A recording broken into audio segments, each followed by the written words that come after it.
Growing up, I never quite understood my father. He was always there, in the house, at family gatherings, and in our daily routines, but he was never truly present. My dad had a way of maintaining distance, both physically and emotionally, and I often found myself feeling like I was living in a shadow of a man I didn't fully know.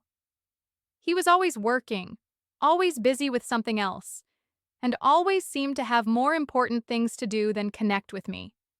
I remember feeling like I was competing for his attention, that I had to prove myself worthy of his affection, of his time, and of his approval. For as long as I could remember, our relationship was strained. As a child, I didn't understand why he didn't talk to me the way my friends' fathers did, why he didn't ask about my day, why he didn't celebrate my achievements, why he barely showed interest in my life. I remember once, when I was about 10, bringing home a school report with good grades. I excitedly ran to my dad, expecting praise, but all I received was a brief glance before he turned back to his newspaper.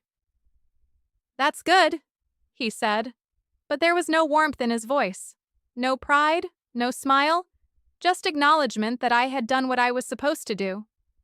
It wasn't enough, but I didn't know how to ask for more. As I entered my teenage years, I began to resent him. I resented how he never seemed to have time for me, how he always prioritized his work, his hobbies, and even his own solitude over spending time with me. I resented the fact that I had to compete for his attention when my friends had fathers who were their biggest supporters, who cheered them on at soccer games or helped them with homework. In my mind, I felt invisible, as though I wasn't enough to warrant his interest. It wasn't that my father was a bad person. I didn't think that. He never raised his voice at me, never treated me unkindly, and always provided for us. But love, for him, was expressed in ways that were so foreign to me. It wasn't about words or moments of connection.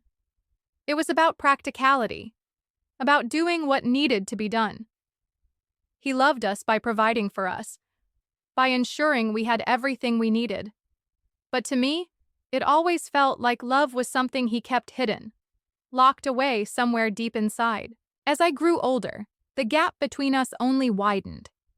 I would try to reach out, to have a conversation, but it always felt one-sided. I found myself distancing myself emotionally, protecting myself from the hurt that came from his indifference.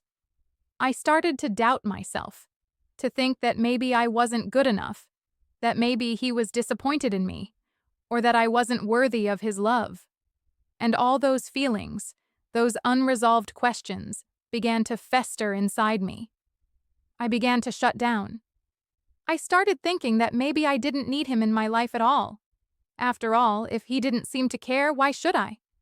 It wasn't until I was 22, during a difficult time in my life, that I began to understand my father and our relationship in a new light. I had just graduated from college, and for the first time in my life, I didn't have a clear path ahead of me. I felt lost, uncertain about my future, and unsure of what to do next. It was a time of deep self-reflection, and during those months of uncertainty, I found myself thinking a lot about my dad. I thought about everything he had done for me, about how hard he had worked to provide for us, about all the sacrifices he must have made.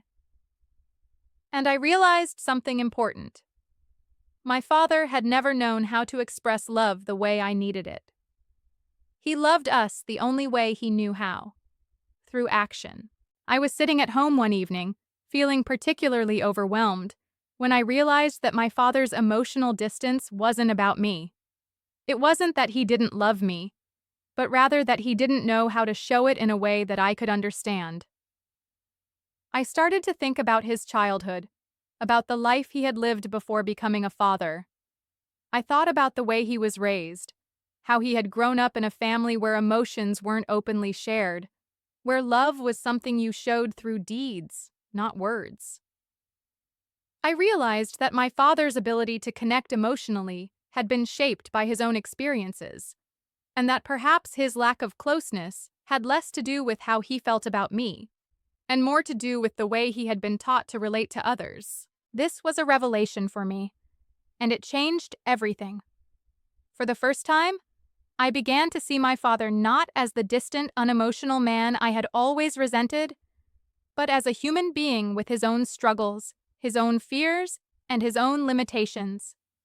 I realized that the reason he hadn't been the father I had wanted him to be wasn't because he didn't love me, but because he didn't know how. And once I understood that, my resentment began to fade. It wasn't an overnight process. It took time for me to shift my perspective and start seeing things from his point of view. But I began to talk to him more, not about deep emotional topics, but about everyday things. I asked about his day, about his childhood, about his work. Slowly, our conversations began to evolve. We started to share more with each other, and though it wasn't perfect, it was a start. I began to see the small ways he showed love, in the way he took care of the car, in the way he quietly made sure I had everything I needed for my job, in the way he would leave a note in my bag telling me to drive safely when I went out. Our relationship didn't suddenly become what I had always imagined it would be, but it became something real, something built on understanding, empathy, and acceptance. I stopped needing him to be the father I thought I wanted, and instead, I began to appreciate the father he was. He didn't know how to be expressive in the way I expected, but his actions spoke volumes. By the time I turned 23, I had let go of most of the bitterness and hurt I had carried for years. I had come to accept that my father's love was quiet, steadfast, and often unspoken, but it was there nonetheless.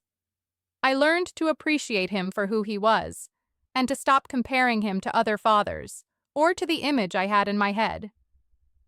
I understood that he had his own way of loving, and that his love had always been present, even if it wasn't always what I thought I needed. Our relationship isn't perfect. We still have moments of misunderstanding, still have differences. But I've learned to communicate with him in a way that feels true to both of us. I've learned to appreciate the small moments we share, the ones that remind me that, even though he may not always show it, he loves me in his own way. I've also learned that relationships are about acceptance, about understanding that no one is perfect, and that love doesn't always look the way we think it should. My father and I may never have the kind of emotional closeness that I once thought I wanted, but we have a bond that is built on mutual respect and understanding, and for me, that is enough.